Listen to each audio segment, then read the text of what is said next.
Hello, I'm Britt Udison, Executive and Artistic Director at the Loft Literary Center. Welcome to this live stream at Virtual Wordplay. I'm so glad you're here with us. Before we get started, I want to talk a little bit about what brought us here today. For the last year, the Loft staff has been working hard to put together an outdoor book festival that would have gathered 100 authors with 10,000 visitors in our neighborhood in downtown Minneapolis. As COVID-19 hit, we knew we had to think about everything we do differently, especially this festival. While we were disappointed that we wouldn't be able to gather in person, we became even more committed to supporting writers, celebrating new books, and finding new ways to assert the connective power of the written word. In a time of anxiety, we want to offer a powerful event for readers, writers, and booksellers.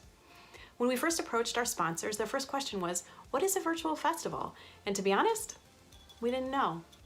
Our founding partners, St. Catherine University and Star Tribune, agreed to make a leap of faith with the Loft. With courage, generosity, and vision, they have worked alongside us to figure out what this virtual festival might become.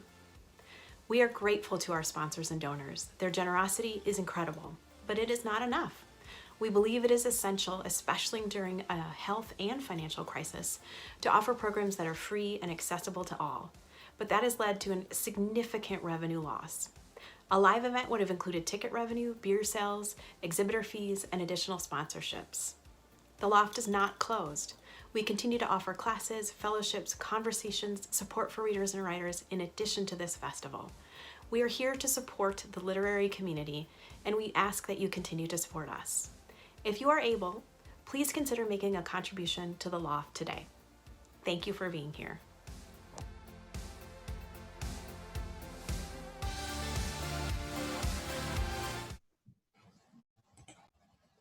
Hi everyone, I'm Rachel Young from the Loft Literary Center. Thanks so much for joining us today for this event with Emily Gould and Curtis Sittenfeld. We're super excited to bring it to you, and we're very thankful to our presenting sponsors, St. Catherine University and the Star Tribune, without whose support this festival wouldn't be possible. I'm going to hand it off to Curtis here in a minute, but just a note, wherever you're watching, our authors will be taking questions at the end of their conversation. And so you can leave those in the chat function wherever you're watching. If you're on Crowdcast, you can click the Ask a Question button at the bottom of your screen, and we'll add those questions to the queue and get to as many as we can at the end there. Another note that you can also buy Curtis and Emily's books. There's links on our website to go do that. And you can also join and support the Loft Literary Center while you're there. We do programs kind of like this. This is new territory for us, but literary events, classes, and creative writing programs throughout the year. So find more there. But I'll hand it off to Curtis now. Thanks so much for joining us, you guys. Thank you. Thank you, Rachel. All right, Emily, this is so exciting. I'm gonna read your bio just to get us started. Well, should I say hi? Hi, it's so good to see you. Oh my God, it's been so long. I feel like I kind of imagine that you've done many versions of this so far. This is my first one, so you might be able to tell. But I feel like just for content, I'm sure that your many fans are this, know this all very well. But I'm just going to read this just for context. Okay. Emily Gould is the author of the novels Friendship and Perfect Tunes and the essay collection And the Heart Says Whatever. By the way, I'm an Emily completist. I can recommend all three books highly. With Ruth Curry, she runs Emily Books, which publishes books by women as an imprint of Coffeehouse Press. She has written extensively for the New York Times, New York, the New Yorker, Book Forum, The Cut, Elle, Poetry, the London Review of Books, The Guardian, Slate, Jezebel, N+1, and The Economist. I almost had to like take a breath. She lives in New York City with her family.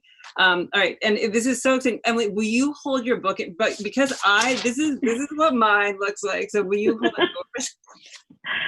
I mean, reading a book in that format is love. That's an act of love. Thank you. I kind of thought to myself, I was like, is this the last book I'll ever read in print? And then I thought, if it is, like, I'm really going out with a bang. Like, you know, like, do I have to finally like take the plunge and go to digital? Okay, so this is your third book, your second novel. First, I always like when I'm talking to other writers, I like to sort of get a description or summary, like in your words. If somebody said, what is this book about, what do you say? I keep having to do this, and I feel like instead of it getting like tighter and like a better elevator pitch every time, it just gets like baggier and worse. And like I end up only describing like a random thing that happened 15 pages in and not really telling what the book is about at all. It's also hard because even though like it's in the cover copy that a character dies pretty early on in the book, a lot of the interviews that I've done have treated that like a spoiler, and I've sort of taken the person's cue and also treated it as a spoiler, and it just means that we can't really talk about like the entire final 3/4 of the book. I think you may have already like worked around that, so proceed however you want to. I'm just cutting those things off of the past. Okay, so the book is about Laura, who's a talented musician. She moved to New York City to pursue her dream of being a famous singer-songwriter in summer of 2001. Then she falls hard for this much more famous and successful musician, and he dies. That's the non-spoiler spoiler. He like, I get rid of him. I'm like, bye. He drowns in a swimming pool while his band is on tour in LA. Unfortunately, right after 9/11, so there's all this like commingled like crisis, grief action happening. And right around that time, Laura also realizes that she's accidentally gotten pregnant with a child. So she's like 22, and with impeccable 22-year-old logic, and also she really loved him, even though he's kind of a dick. So she decides to continue with the pregnancy and have this baby, and that puts her life on a completely different trajectory than it would have been otherwise. And then so the latter parts of the book pick up with her raising this child, and then the final parts of the book are from this child who's now a teenager's perspective, and it's about their relationship, which is pretty fraught, as like most 14-year-old daughters' relationships with their mothers tend to be. So it's really a book about, I guess, like how your first big love, like your first experience of truly like falling in love can like, even if you don't stay with that person for the rest of your life, it can totally like warp and deform the rest of your life. That was one of the things that I wanted to write about. And then I also wanted to write about just like mother, daughter, everything. It's interesting. It's actually kind of fascinating because I read the book in such a weird format, and I'd like looked up the descriptions, but like, I think if someone said to me, what's the book about? I probably would have been like, art and creativity and like music. I mean, which is, I think one of the reasons it's such a good book is that there's like so many things inside of it, and sort of, like, making it in the city. And so what made this the book that you wanted to write now? And how long ago did you start it, and how long ago did you have the idea for it? There's a version of it that I was working on when I was pregnant with Rafi, my older son, who is now almost 5. And I was sort of like working backwards from the idea of like, if you could meet your mom before she became your mom, what would that be like? And my first attempt at it from like a plot perspective was like super literal, because I wanted the Marie character, the daughter character, to literally travel back in time to meet her mom, and like not tell her, which is weird. And then I got to the point in the draft where I had to figure out like what would happen, like with like the crossing of the time streams and like the sort of like fabric of the space-time continuum. And I was like, I'm not qualified. Like, I have no interest in writing a science fiction novel. Actually, I don't have that kind of like expertise in the genre. I know lots of writers, you included, have written one novel where like magic is real, and there's just like one thing that's different about the way that like we agree that the universe generally works. Yeah. And it wasn't working for me. I threw the whole thing away, but I kept the characters and sort of the vibe, like the idea of finding out what someone who we mostly know as a mother was like before like the whole motherhood part of her life happened. That's interesting. So because the novel obviously has these various strands of like, sort of artistic creativity and, like romance and motherhood, which are sort of overlapping but separate. And so it's motherhood that was first. That was like the sort of, basis or foundation of the book. And then the other stuff came in. Is that accurate or not accurate? Yeah, I mean, for me, this is just like this is like what was available to me to write about, because I was pregnant when I started it. I had a baby, and then finished, at some point finished a draft, sold it, and then like as a reward for selling it, got pregnant again immediately. It was just so stupid. But I guess I just thought, like, I don't know. I wasn't like totally sold on the idea of having two kids, and had been sort of like going back and forth about it, especially because my first kid is like a lot. And it was like the week that I was turning 36, math. I'm so bad at math. Yeah, and one of my friends had just told me that one of my like good close friends had just told me that she was like the tiniest little bit pregnant, and I for the first time since I'd had one child, that feeling, that her telling me that made me feel like, oh, I'm like mildly jealous, rather than how I had felt up until that point, which was like, thank God that's not me. Yeah. And so I was like, okay, let's just go for it, and I got pregnant immediately.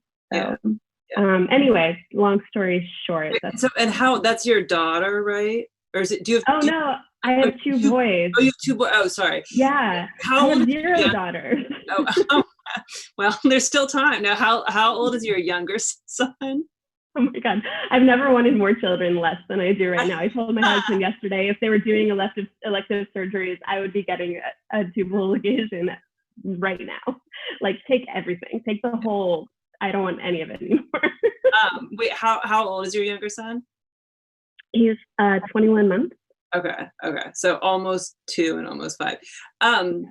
So you've sold the book at that point, and then I guess one question is, and this is, I think in some ways, like sometimes people ask me stuff about books, and I think to myself, like, you can answer that better than I can, or like it's not like I'm impartial about this book, but do you feel like Laura's story? So it's, she's kind of, we meet her when she's like full of kind of promise, and she's, I mean, I love the whole thing, but I love the beginning where she's almost accidentally, but also because she has talent, has written this one perfect song at a very young age, like when she's still in high school, and then we sort of see her evolution, and it's almost more like she brushes up against fame rather than achieves it. And do you see the story as like, is it, and this is where maybe it's like leave it to somebody else to sort of summarize or interpret the meaning, but do you see it like, is it a sort of sad story about not, fulfilling your potential? Is it a story about like maintaining artistic credibility? Is it just a story about like some people's life goes one way and some people's lives go another way? And is that an answerable question? Maybe. I don't know. I mean, I think about fame a lot.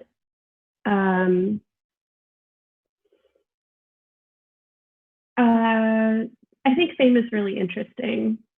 I did too, by the way. Yeah. I thought you might. I thought you might also think that fame is interesting. Or just sort of like virtuosity is interesting. Performance is interesting, and like having a public persona that's different from your like core self is really, really interesting. Yeah. So those are all sort of like things that preoccupy me like as a human, but they don't necessarily like pertain to my real life a lot. And it's just a fun thing to sort of like explore in fiction. I don't know. I've probably thought about what kind of a artist like Laura is more since I published the book than I did while I was writing it, if that makes any sense. Because when I was writing it, I was sort of like thinking about the characters in terms of their relationships and trying to sort of like write their relationships first and then sort of like work my way back from the relationships to the characters, if that makes sense. It might not. But like, to sort of, I don't know, it would probably be a better novel if I had figured this out a little bit more. But like, I don't think fame is good for most people psychologically, and I think not being ambivalent about it, and not necessarily being like really gung-ho about doing everything that it takes to become as well known of an artist as you possibly can be, isn't necessarily like a failure. It might be really self-protective and wise in some ways. I also don't think Laura's story is over. I mean, at the end of the book, she's like 39. I agree. Well, as a 44-year-old, I felt like she was just entering her prime. Would you consider, this is a very literal question, but would you consider writing a sequel? No, I don't think no, I just don't. I really don't think there's more of this book. I felt like the book was, I tried to write past like the moment when this book ends in this sort of like ambiguous place, and I tried to do like the next part after that, and it just kept not working, and finally I just had to accept that it was like over. But yeah, if someone wanted to like option it and then hire me to write like a TV or movie version of it where like that part of the story is part of the story, I feel like I could approach it in that like format, but not in the novel format. Like as a novel, it feels really, really complete. They're just really different forms. I don't really know a lot about it, but I'm pretty sure that like as a book, I feel like I sort of like finished with like what I wanted the book to be, which was sort of like the book of my, it's like, this is me writing a book as a parent of like kids who are like under, mostly when I was writing it like under 3. And I, maybe my next book will be about something really different. I have no idea, actually. I feel like I have even less of an idea than I ever have had before. Have you, sort of made any even like rough attempts at starting your next book? It's such a good time to write, especially if you have young children. I find it so effortless and rewarding. Just all of this time and clear thinking, and oh my God. Well, I actually thought that I thought for some reason, I thought that once I finished this book, I would go back to writing nonfiction for a while, and I would do more reporting, and I would write more essays and profiles. And I had an idea for a book of essays. And then I tried to write what I thought would be sort of like the lead essay in the essay book. And then by the time that was finished and published, I felt so done with like first person. I just felt like it was so excruciating now. It was weird because it used to come really easily to me. That's actually, is that the essay that was in the Cut in New York? Yeah. Which I feel like I think that's an excellent essay, and I feel like I should let you summarize, like in a couple of sentences, what would you say that essay is about? Or do you want me to do it? No, wow, I'm so bad at this. I'm really good at doing it for other people. I guess when I started writing it, I thought it was about I thought I wanted to write a whole book about shame, like shame and all of its different, all the different flavors of shame, personally and also like writ large as possible. I sort of thought of it in like it could be sort of like Maggie Nelson's The Art of Cruelty, but about shame instead of cruelty. And once I got done with my own shame, I was just like, just get it off me. Like I wanted to just be cleansed of it. I felt so bad after that essay was published. I knew I would feel bad, but I felt like much worse than I had even. Did you feel bad that I would feel based on the response to it, or just like almost like was it your own bad feelings that you just sort of supplied for yourself? I think it was more the latter. I mean, certainly there was negative response, but nothing on the scale of what I've experienced before. Nothing on the scale of what I was writing about.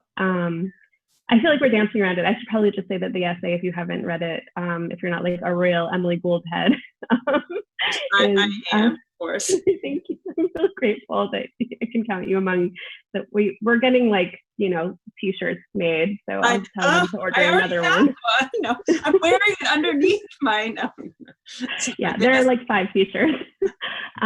But so the essay is about how when I was in my 20s, I worked at Gawker, and it was this gossip website. I wielded a lot of power, but didn't know how to wield it properly, and it sort of blew up in my face really, really publicly and really sort of like personally catastrophically, but in ways that had all of these interesting resonances for like what the last decade and a half or so has been like in terms of like our culture and celebrity in general. So and I talk about PTSD a little bit in it, like a tiny little bit in it, which seems like I think that's something else that I was interested in writing more about. But then when I started writing about it a little bit, I was like, why am I doing this to myself? Yeah. Like this is like actively like harming me. Because after I published that essay, and this is so weird because this wasn't that long ago, but it feels like it happened a really long time ago. Because that was like two weeks before we all went into quarantine that essay was published. And so I had like a week of being in this like really weird headspace, and then another week of like things feeling slightly normal, but like not normal in a more global way. And then we were here, So anyway, that's a really long answer to like, what's your next novel? But no. Well, actually, so this is super interesting to me because in anticipation of talking to you, I was thinking, of what it would be most interesting to talk about. And I wanted to ask you about, kind of fiction, nonfiction. And one of the things I feel like that essay is excellent, like super interesting, very nuanced. And it really, it impressed me that you sort of, I feel that as I've gotten older, I feel like I haven't lost the ability to write nonfiction, but I've almost lost the ability to write like kind of deep nonfiction. And especially I feel like there's a kind of personal essay that seems like it's very popular now that I think I'm literally incapable of writing. And I really like reading it. And it's, it's something that sort of like weaves in the present moment and the person's story. And a part of me does feel like you have to pick a lane, like not like you have to for, moral reasons, but just it's hard not to. And so like, do you, I don't know, like, or even like something that I really liked about Perfect Tunes is I feel like Laura is kind of like the way that she's kind of coming up with songs, or it's like humming in the background for her, and that's kind of like a way she exists in the world, but then sometimes it's not, and like feels to me a little bit like writing. And like, do you feel like as you're going through the world, do you sort of feel as if you're more thinking fictionally or thinking non-fictionally, or is that not kind of like the structure of your mind? No, it is, and I wish I had more like conscious control over it. I wish that I would love to pick a lane. I would love to just decide like I am going to be a novelist and conserve all of my like creative energy just for fiction, and then I would do the things that novelists do, like write short stories, which I've never done except for like in undergrad. I would write short stories that would be like published in journals, and I would get a teaching job that was like a good teaching job, and that would just be my path, and it would be like a really straightforward path that everyone sort of understands as like what a literary career could look like. And I really want that. Like, I wish I wasn't constantly derailing myself with these other sort of like endeavors, but like I try not to do them, and then they just end up being like the thing that I feel like I have to get out of my system before I can move on to anything else. I'm like, I'll just write this one last book review, and then it will be the last book review I ever write, and I will like, or not even a book review because that's something that novelists do, but like I'll write this one last essay, I'll do this one last whatever. I'll do this one last tweet. I mean, for what it's worth, I feel exactly the same way. And I hope it doesn't sound like I'm saying like you shouldn't do both, or like it's like, everyone should do whatever they want to do. But I think I shouldn't do both. Yeah, I mean, for what it's worth, I feel like whenever I write a book review, I almost think I should like publicly write on Twitter, like that was my last book review, so then I can't go back, and then I should write, and that was my last tweet. Like those. Okay, wait. So back to the book. I feel like there's like one kind of nitty gritty book question I want to ask, and then there's another kind of career question. Does Laura have any kind of like and real life counterpart, not in the sense of is she based on a real person, but like, can you hear her songs in your head, or can you like look to another musician and say that's what she sounds like? I'm just like not good enough at like imagining fictional music. Yeah. To imagine what she sounds like. But there are definitely like musicians who I've thought about a lot, who are kind of like people with really like musicians with really interesting lives and really interesting lyrics. And one of them is Liz Phair. Oh, mm-hmm.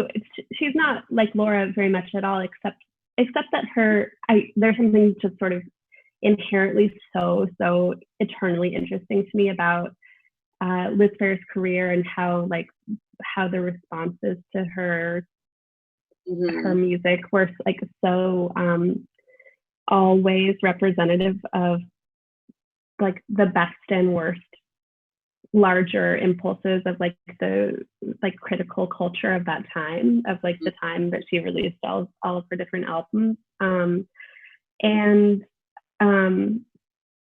yeah, and sometimes it's like, you know, it's too much scrutiny for like one person to bear, and like the sort of like the actual music sort of like collapses under it. But I also think like she's so interesting. One of the reasons she's so interesting to me is that like she wrote all of these songs when she was a teenager and like in college, and they were the best songs that I mean, Liz, I hope that you're not watching. I think they were the best songs she ever wrote, and she recorded versions of them multiple times. And there are songs from like that batch of songs on her first, second, and third albums. And then she ran out of the songs, you know, and she was still writing other really good songs, like, you know, later in her career, but they weren't as good as the songs that she wrote without like really having an audience in mind when she was writing, when she was like really just like playing and singing like into like an 8-track recorder in her like dorm room at Oberlin. So yeah, that was someone who I was thinking about. She's not at all like a Liz Phair, you know, it's not like a veiled Liz Phair biography at all, but it was that was like, I guess more than any other like one person. But yeah, I listened to like albums by like female singer-songwriters over and over and over and over again. People like Fiona Apple, Martha Wainwright, Cat Power, I guess, is another person who's like very like of this era of like the first little chunk of the book. Yeah, I'm kind of, I don't know, I'm blanking right now, but like I have like whole playlists. So refresh my memory. I wondered, is there like Laura's daughter Marie makes me think a little bit about Frances Bean, the daughter of Kurt Cobain. Like, is that in there, or was that just me sort of bringing like not? I mean, I don't really know that much about her, but just the idea of having like a talented dead musician father that like people really, you know, sort of certain people are kind of obsessed with. Yeah, I mean, Laura could not be less like Courtney Love, but I'm also really, really, really fascinated by Courtney Love, who's like kind of a genius. But yeah, I think the Kurt Cobaininess is really in the Dylan character, Marie's dad, who dies, because there's just this archetype of like dude who I feel like I've met and unfortunately dated, you know, a scant handful of, who are just like so sexy and beautiful and like damaged and pathetic, and like they'll pick a huge fight with you where like they'll clearly be in the wrong, and like they'll probably be also drunk, and then like to get out of having to actually like take any responsibility for the consequences of their actions, they'll start crying. I love the character of Dylan. I mean, I don't know, like I think I have to say that I the thing that I think is really great about this book is that, and partly, I mean, like literally, like this is how I read it, but I felt like I was like inhaling the pages. Like I couldn't, and I almost can't tell, like the pages are really weirdly marked in my version, but so I was almost like it was almost like eating like one noodle that's like 10 feet long. Like I didn't know where it was so, like I feel like for a book to be kind of like a fast read, but also to be really smart is a somewhat unusual combination. Like I did feel like it was so like, I felt like I was there in the loft with it, or like you know, he's like the descriptions of being young and like being really attracted to another person, like, you know, living in New York. Like I felt like those were all so kind of like visceral and palpable, and it's also, yeah, I mean, I don't know. I'm not sure what that's not a question, but it's more like congratulations. Okay, wait, I want to ask one more question before we let the other, I really want to ask you like 27 more questions, but I just wondered, I know you have had this publishing imprint with Ruth Curry, which is, I guess some of the books still exist, but you guys are no longer publishing new books with Emily Books, right? And it was a partnership with Coffee House Press in Minneapolis. Mhm. And I wonder just if you could just briefly talk about, I don't know, like any, so you would on a monthly basis recommend a book or publish a book by I don't know, would you say like women or non-binary people? Is that accurate? Well, we started in 2011, doing the book of a month thing that we would send the books to our subscribers. And then later we started the publishing imprint with Coffee House. And at that point we were publishing 2 books a year with them. We stopped sending the books out every month to our subscribers. But yeah, women and, non-men basically. Yeah. Well, and do you again, because I feel like this is a whole conversation unto itself, but I mean, do you feel like there's any sort of like lessons that you took away from, like, I do think of you as being and like I've been an Emily fan since I don't know, like 2007 or whatever, where I feel like you're this tastemaker and you're on the cutting edge and you're talking about something, and then I, who am a few years older than you and like in the Midwest, like 6 years later, I'm like, I think Emily Gould mentioned that, like, I'm gonna read that book now or something. And I do, I feel like you're sort of, at the outer edge, or like this, I mean, I feel like influencer is such a kind of icky word now, but I really think do you think, like, do you look back on Emily Books and I don't know, I guess what are the conclusions that you've taken away? Like, the culture has changed during the time that you were doing that, publishing has changed, politics has changed. Oh, oh man. I wish I knew. I don't think I understand what is happening yet. I've been trying to wrap my head around it for a couple of years, a few years, a handful of years, like 3 years. Yeah, I'm really proud of what we did. I'm proud of the books that we published. They're all so good. Like, really, like, sometimes I forget how good they are, because like books, if you like work around books, you're like, oh god, another book, and they just pile up and they seem like a problem. But yeah, I think especially at this moment, at the launch of our book, the book, Miriam Gerba's book Mean, which we published, hearing her read from it, at a reading, you're sort of like, oh, another literary reading. Everyone at that reading was like so moved, not just by what she read, but by the sort of like essential huge bravery of like writing the book, and then like standing in front of people and like being the person who had written that book, which is this very funny and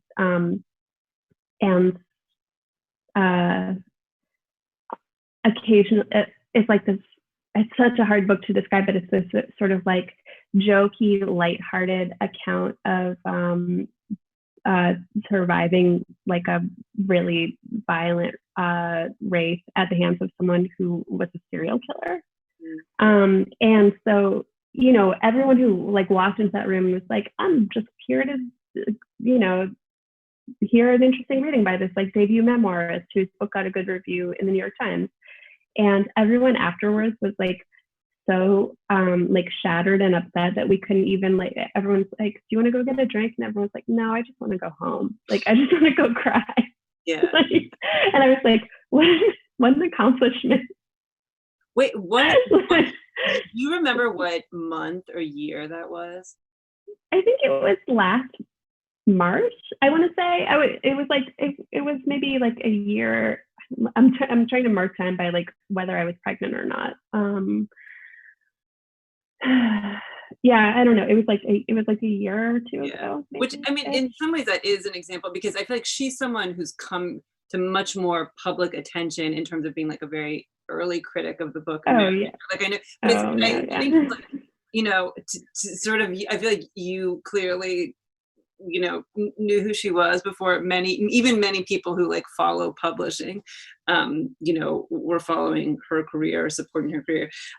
Okay, I think that we should turn to Rachel and turn to listener questions, but I also would be delighted to just keep asking my questions, so we can be flexible. Rachel, do you have Cool. questions? Should Whatever I works. Emily? We have a few questions here. Thanks, guys, so much for this conversation. This first question is from Maylin for Emily.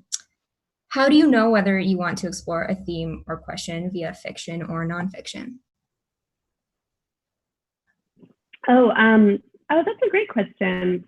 I'm trying to remember, like, what is writing? Have I ever done it? I think I usually, I really only have like a handful of things that I like consistently am like thinking about and writing about, and probably I explore them in like whatever is at hand. So if I'm like working on a novel, I'll put them in the novel, and then if I'm working on like an essay or a book review or whatever, I'll put them in that. Like I said, I wish I had more control over it. I think some people do. I think some people are very like, I have it here in my to-do list that I will explore, you know, writing as performance, and then they, you know, or whatever. But yeah, I don't know. I don't have a good answer with that one. Sorry. That's a good answer. We usually have a couple of questions for both of you about your creative process and what it looks like right now in this very specific moment. From both Kristen and Tony, who want to know, they say writing during the pandemic with children is so challenging. What are your specific challenges? How have you worked around them or not? And what gives you solace in kind of related to your creative practice right now, how you're writing? Oh, Curtis, why don't you take this one? Well, one thing I'll say, I do think that I have children, like Emily, I have 2 children, although they're a little bit older, and I think there is a huge, like, I think like having children means very different things, you know, during quarantine based on their ages. And I especially, it seems like a really big cutoff is if your children can read, and therefore, like, if they're in online school and they can be somewhat independent. This is a very nitty gritty, like, this is not about like the glory of the literary life. So, I mean, I will say, like, just in general, I mean, I think maybe, like I guess too, like, well, Emily, when you were talking about writing, like, you know, wishing you could write a short story, I was thinking I would love to read a short story by Emily Gould. Like, I think that I probably might get pushback for saying this, but I do think it's a lot easier to write a short story than a novel. And I think that maybe if you've had to stop writing because you have kids or whatever, or, you know, you just can't concentrate or something, which is very understandable. I mean, one, I would say don't be too hard on yourself, but 2, maybe like try something that feels manageable, like a short story, or try to write like a few hundred words a day, and try to do it like 3 days a week. And maybe just try a little bit and don't see it as an all or nothing proposition. And also, like, if I don't have a 4-hour chunk to write, why even bother? And I feel like it's like, if you have half an hour, like, go for it. Or if your child, like, if you feel like you're having a brilliant thought and then, like, you know, your child comes in and like pours water on you, like, it's not that big a deal, you know, like, sort of just don't feel like writing has to exist separate from everything else. And no one knows what like undignified things were happening while you were producing those pages. Yeah, I mean, I don't have any, thank you. I was trying to absorb that advice. I gave this advice in a recent newsletter that I wrote for Lit Hub, from my perch of great wisdom about like getting continuing to write even when circumstances outside and inside are very bad. And it was this trick that I have that is something that I do to get past my own need to like get validation immediately after I've written something, which is like just, because I came up through the blog sphere, I sort of want to like publish immediately after I write something, and that's not a good idea, especially with fiction, because I feel like I just do like draft after draft after draft to make things that are like halfway decent. And so the trick is to keep a dream journal, because you'll never be tempted to share it because it's so boring, like so deeply boring. But it does get you sort of like in the rhythm of like opening up a Word document and like typing. And then from there, if you're sort of like, oh, opening a Word document and typing, not so bad. It sort of like tricks you into writing in the same way that like putting on your sneakers like sometimes tricks you into exercising, not always. But that's my one. I'm way behind on my dream journal. I think my last entry is from like March 23rd, but still. And everyone's having such interesting dreams now, apparently. Like, I don't think I was having interesting dreams. And then I think I read articles that were like, people are having such interesting dreams. And I like felt like I was like, step up. Like, and then I think I started to, but. Anyway. I would love to read your dream journal. I feel like you must have like a rich and very subconscious life. What makes I don't know. No, wait. I have one more like almost like you're like this like magician of like pulling things down from like the ether. I don't know. You have such a wild imagination. I'm like I like how I'm like baiting. I'm like using our precious minutes to bait you to compliment me. Wait, I do have one more like quarantine writing tip, which is almost like I was commissioned to write a story, and I feel like I probably wouldn't have written it if I weren't commissioned, but I was like, okay. And I feel like for like a couple weeks I was like, this is so unpleasant, I can't concentrate, blah blah blah.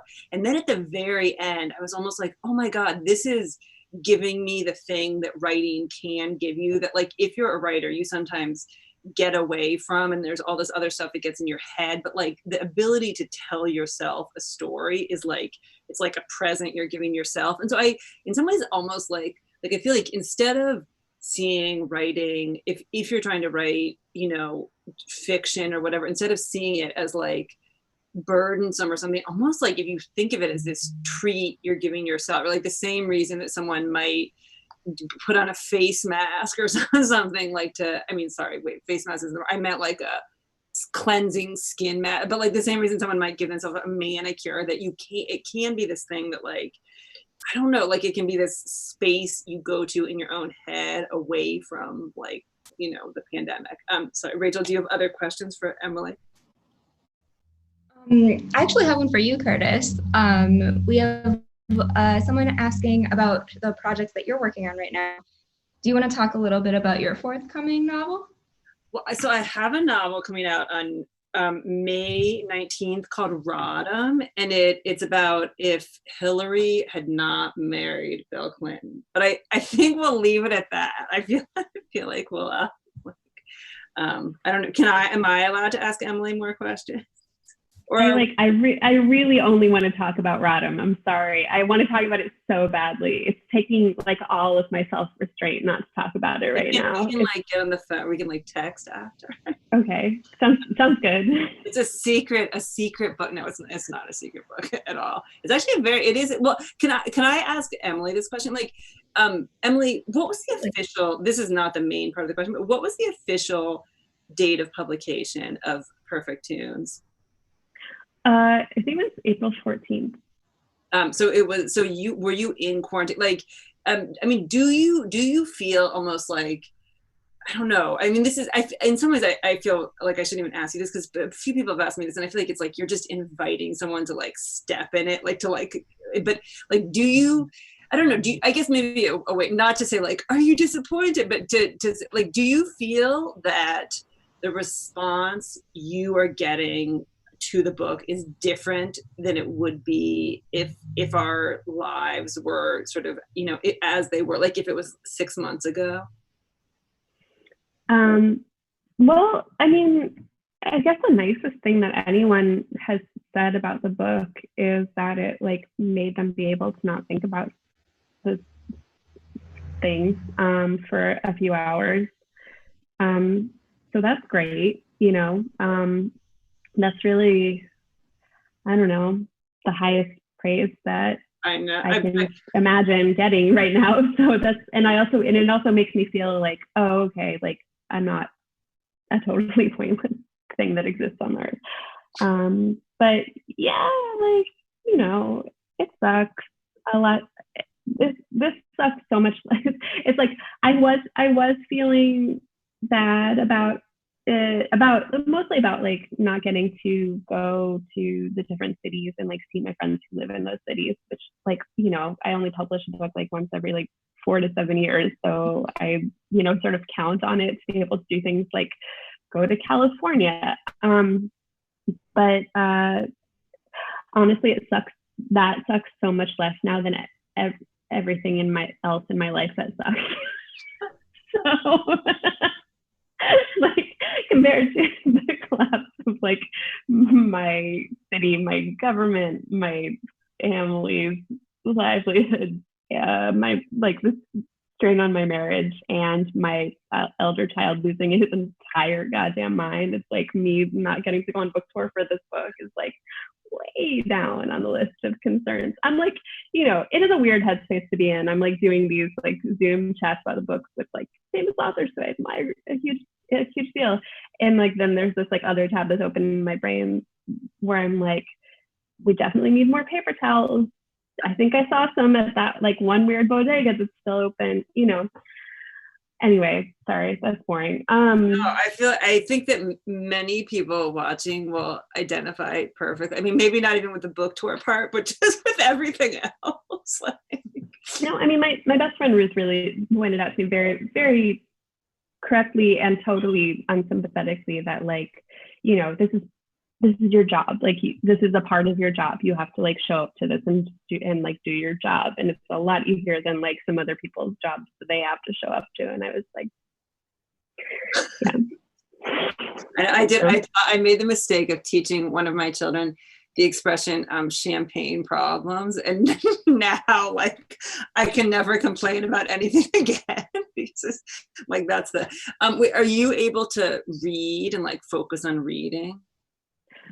Curtis, only on Rodham. We agreed ahead of time that's I would ask, and no, I'm just kidding. That's actually the answer. No, it's okay. I mean, I'm obsessed, and like the hour between my insane almost 5-year-old going to bed at like 9:30, and like me like non-negotiably having to fall asleep where I get to read it is like the best hour of my day, by such a wide margin. The other books that I've been able to like focus my broken brain on in quarantine have been Demi Moore's memoir, which was ghostwritten by Ariel Levy. Oh yeah. Like, I don't know. Have you read it? No, I haven't read it, but I love Ariel Levy's writing. Yeah, she's You better read it. Yeah.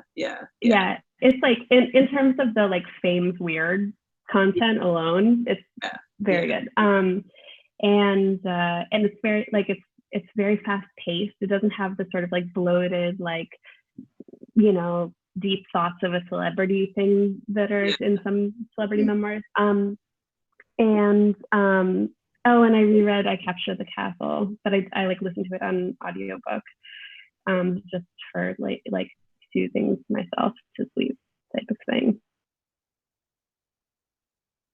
Oh, I've never read it. I own it. Oh, that's weird. Maybe I should soothe myself. Yeah, I don't know. I mean, it's hard to know. It's one of those things where it's like, if you didn't read it for the first time when you were 14, I don't know if it might be too late. But I'm still 14 inside. It's too late. It's never too late. You don't think it's too late, Rachel? Mm-hmm. No. It's a great sort of like artistic coming of age book. It has this like marriage plot, but it's actually like it's like secretly not a marriage. You think it's going to be like a marriage plot book, but it's actually a artistic coming of age book. And there are lots of like great descriptions of food and shopping, and and she wrote it. She was living in the U.S. and it was her first novel. She'd written a bunch of plays, and she was writing it during the Blitz. So she was like feeling very nostalgic for this version of London that would like never exist again. So I don't know. This is sort of interesting as a like, it's still possible to like write a novel that's not like about our current like historical moment type of thing, and have it be sort of relevant and people want to read it and won't necessarily connect it to the time that it was written or the time that it was published. So I found that cheering, I guess. But yeah, I'd be curious to know what you thought of it. If you I feel like many people I respect have mentioned it. Rachel, where are we in like space time? I mean, who knows? But what in year? terms of events, I believe it's still 2020. We have a few more minutes. We did have one more audience question. If I can just pose that to both of you to close us out. Which is, where is it? It's in this list somewhere. We had someone write in asking about your creative process in general, how you write short stories or novels. Do you start in the middle? Do you start with one kind of moment that sparks it? Is it something that you have like a plan for before you start writing? This person wrote in, I can't find the question now, but this person wrote in saying that you both do such a good job of capturing your audience's attention. Something that we had another event about today was how to pay attention in our world right now. How do you both do that in your writing, especially in fiction?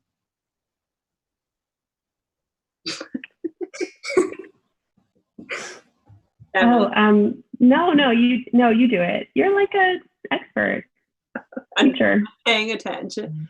I mean, I'm trying to think what the sort of point of entry for the question is. So it's sort of like, what's the starting point for a novel or for fiction just in general? I mean, I think one thing that I think that, like Emily, like I have a few topics that I like writing about over and over. And even though I think that Emily and I have like I think there's even some overlap between the topics themselves. And even though I think we have sort of like different sensibilities, but I feel like, I mean, I think that like you have to interest yourself, or you have to be your own audience and kind of like write about the thing that you're obsessively interested in. Because if you can't, there will be times when I feel like I bore myself, or like I'll be like, I'm just gonna skim over that long paragraph, and then I'll have this moment of being like, then just cut it. Like you're the one who's responsible here. Like, so I think it's. I mean, and I also, something I felt reading Perfect Tunes was like, and this was something I loved about it, that in some cases I felt like things were very bluntly and realistically described, both almost like the physical moment and like the emotional feeling, and that there was this sort of like distilled quality of describing something as it really happens that's like weirdly powerful. Like it's not, you're not always saying it in the most almost like self-consciously literary way, which I would say I'm not a huge fan of like self-consciously literary style, but it's like there would be all these passages where I would just be like, check mark, like, oh yeah, like this very nuanced, description of a feeling. And so I feel like it's almost like, I think a question that I ask myself when I'm writing is like what is that really like, or like what am I really trying to say, or what would I really feel in that moment, instead of like almost giving a movie version of something, or like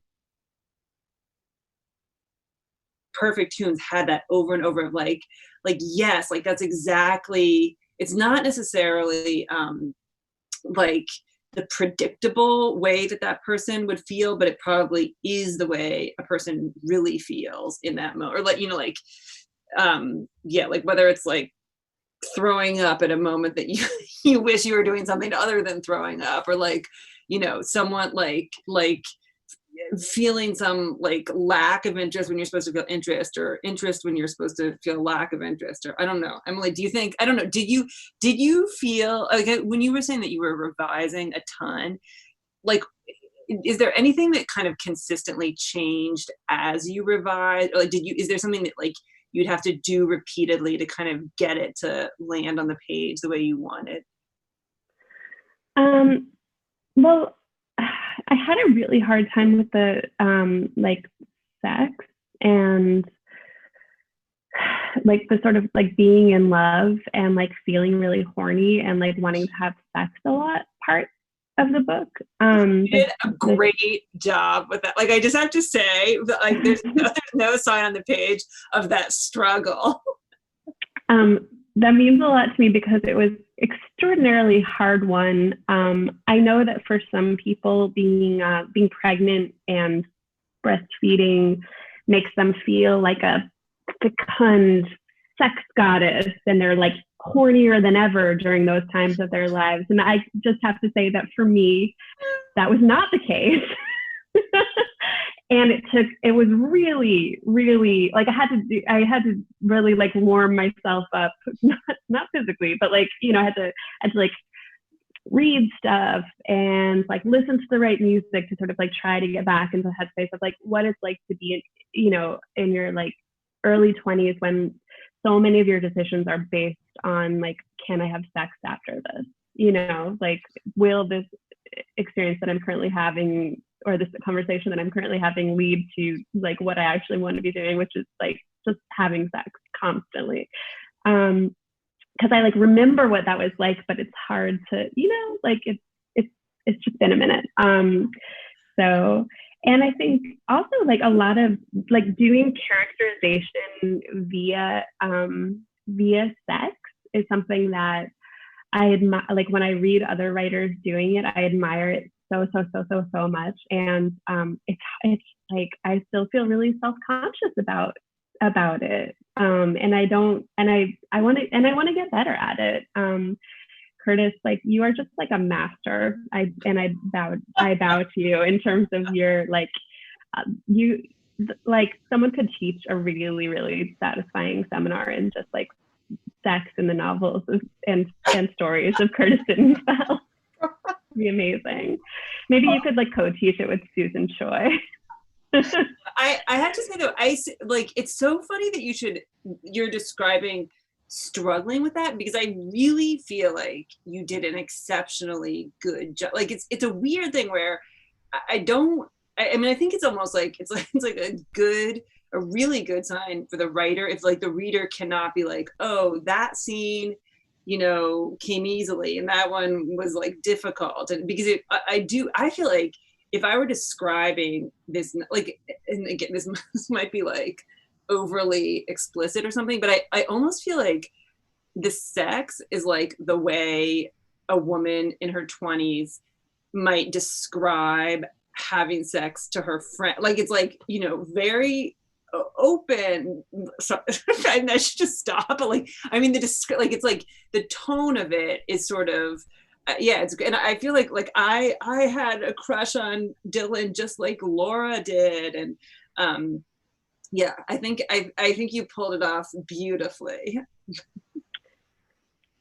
Thanks, man. This is like it's like my National Book Award and like, you know, whatever rolled into one. I feel like I just got a, you know, fellowship at Yaddo and also a Whiting Award because I'm an emerging writer.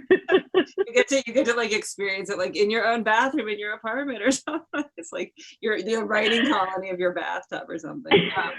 Anyway, Rachel, how are we? Do you want to like before we? I think that's it. I think it's a good one. But we are getting to that point.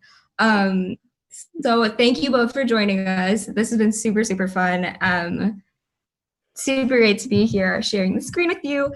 For all of you watching at home, you can find more information about the Loft and about our Wordplay Festival on our website. It's loftwordplay.org. We are announcing next week's programs this afternoon, so stay tuned in the next hour or so. Those will go live on our website. And if you want to throw a few dollars our way to support programs like this year-round, we will love you forever. You can also buy Curtis and Emily's books. They are linked. I think there's a button at the bottom of the screen. There's also links on our website, so you can check them out there. Thanks you guys so much for joining us. This was such a real treat. My pleasure. Thank you, Emily. Congratulations, Emily, and everyone. You'll love Emily's novel, as you already know. Okay, I think do I like leave meeting in the normal way?